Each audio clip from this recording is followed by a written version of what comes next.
नमस्कार, जय सिया राम। पूजा पाठ के YouTube परिवार में हम आपका हार्दिक स्वागत करते हैं।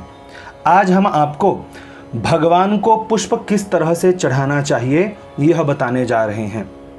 बहुत सारे लोगों को इस विषय की जानकारी नहीं है कि किस तरह से भगवान को पुष्प अर्पित किया जाए। इस वीडियो में बताई गई संपूर्ण जानकारी शास्त्रोक्त है, अतः इस वीडियो को पूरा अवश्य देखें।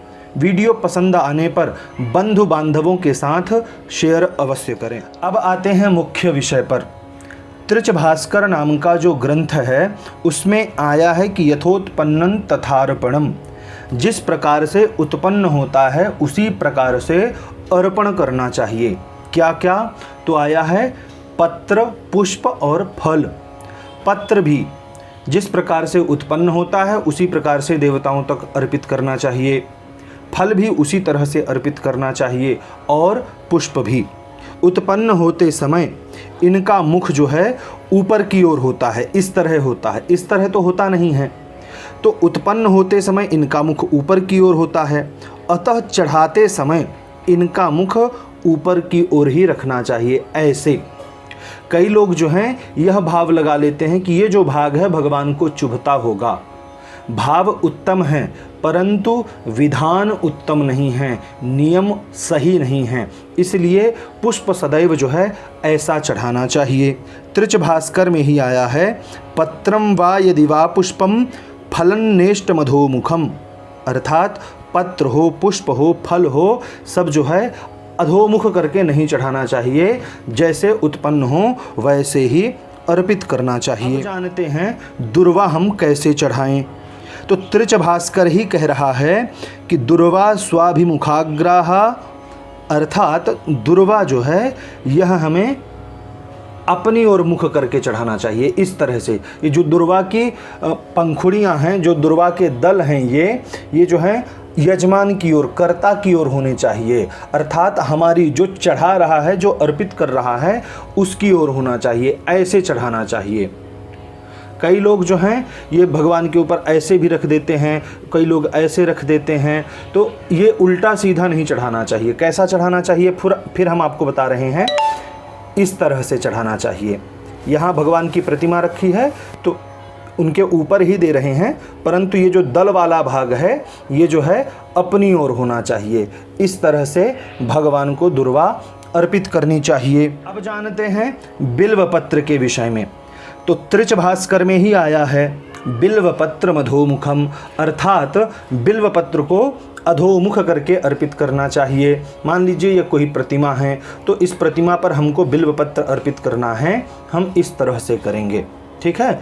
इस तरह से डंठल के लिए कोई प्रमाण हमें प्राप्त अभी तक नहीं हुआ है कि डंठल हमको पूर्व दिशा में रखनी चाहिए, पश्चिम दिशा में। बस बिल्व पत्र के विषय में आया है कि बिल्व पत्र जो है इस तरह से अर्पित करना चाहिए। देखिए यहाँ भगवान बालकृष्ण हैं तो उनको हम इस तरह से बिल्व पत्र अर्पित करें। जैसा उत्पन्न होता है बिल्व पत्र उससे विपरीत चढ़ाना चाहिए, उल्टा चढ़ाना चाहिए। अब जानते हैं तुलसी पत्र कैसे चढ़ाएं। तो तुलसी पत्र चढ़ाने के लिए प्रतिष्ठा सार दीपिका नामक ग्रंथ में आया है, तुलस्यादिपत्रम आत्माभिमुखम, अर्थात स्वयं की ओर मुख करते हुए ऐसा तुलसी पत्र अर्पित करना चाहिए। जैसे हमने आपको बताया कि दुर्वा भगवान को अर्पित की जाती है, वैसे ही जो है आपको तुलसी पत्र अर्पित करना है। तुलसी पत्र जो है ना उल्टा अर्पित करना है ना ऐसा अर्पित करना है, केवल जो है आत्माभिमुख, अर्थात तुलसी पत्र का जो यह मुख है यह कर्ता की ओर, यजमान की ओर, साधक की ओर होना चाहिए, जो पूजा कर रहा है उसकी ओर होना चाहिए।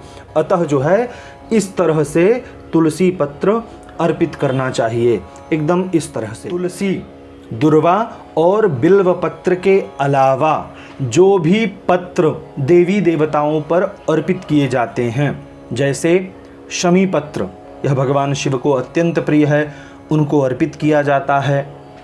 बटपत्र, भगवान गणपति को जो है बरगद का पत्ता अर्पित किया जाता है। भगवान शिव को ही आम का पत्ता अर्पित किया जाता है। शनिदेव को और हनुमान जी को जो है अकमन मदार का पत्ता अर्पित किया जाता है। तो इस तरह से जो अन्यान्य पत्र हैं वह कैसे चढ़ाना चाहिए उसके विषय में आचार्येन्दु में आया है, इतर पत्राणामपि ऊर्ध्वमुखम अधोमुखम अनयोर्विकल्पः, अर्थात दोनों तरह से चढ़ा सकते हैं। जो अन्य पत्र होते हैं उनको आप अधोमुख भी दे सकते हैं और ऊर्ध्वमुख भी दे सकते हैं, ऊपर की ओर भी चढ़ा सकते हैं और नीचे की ओर चढ़ा सकते हैं। तो बाकी पत्तों में जो है कभी भी मन में शंका नहीं लाना है कि ये किस तरह से चढ़ाना है, किस तरह से नहीं चढ़ाना है, उनको दोनों तरह से चढ़ा सकते हैं। तुलसी, दुर्वा और बिल्व पत्र को विशेष नियम बताया गया है। अब जानते हैं कि जो पुष्प हम भगवान को अर्पित करते हैं वह किस प्रकार से पकड़ कर देना चाहिए, यह भी बहुत महत्वपूर्ण होता है। अतः हमें यह भी जानना चाहिए कि हम पुष्प किस प्रकार से पकड़कर अर्पित करें। मध्यमानामिकांगुष्ठैः पुष्पम संगृह्य पूजयेत, अर्थात मध्यमा, ये जो आपकी बीच की उंगली है यह मध्यमा कहलाती है। तो मध्यमा, अनामिका और अंगूठे की सहायता से दाहिने हाथ से और उतान करके, ऐसा नहीं, ऐसा, ये हमने फूल उठाया, देखिए मध्यमा, अनामिका और अंगूठे की सहायता से हमने फूल उठाया और जो है हमें इस तरह से देना है, ऐसे नहीं दे देना है, ये उतान नहीं है, उतान ये कहलाता है। तो दाहिने हाथ को उतान करके इस तरह करके जो है भगवान को पुष्प अर्पित करना चाहिए। ये जो पुष्प है आप पकड़ लिए तर्जनी और अंगूठे से, ऐसा भगवान को पुष्प नहीं चढ़ाया जाता है। केवल जो है मध्यमा, अनामिका और अंगूठे की सहायता से हाथ को उतान करके इस तरह से भगवान को अर्पित करना चाहिए फूल को। अब जो है दिए हुए पुष्प जब हम निर्माल्य के रूप में उतारते हैं तो किस प्रकार से उतारना चाहिए, इस विषय में भी कालिका पुराण का वचन है। अंगुष्ठ तर्जनीभ्यां तु निर्माल्यमपनोदयेत, अर्थात जो निर्माल्य है, जो ये पुष्प पत्र इत्यादि हैं, इनको उतारने के लिए अंगूठा और तर्जनी का प्रयोग करना चाहिए। इस तरह से हमको जो है ये निकाल लेना है। ये देखिए इस तरह से जो हम पुष्प पत्र इत्यादि इस तरह से हम निकाल लें।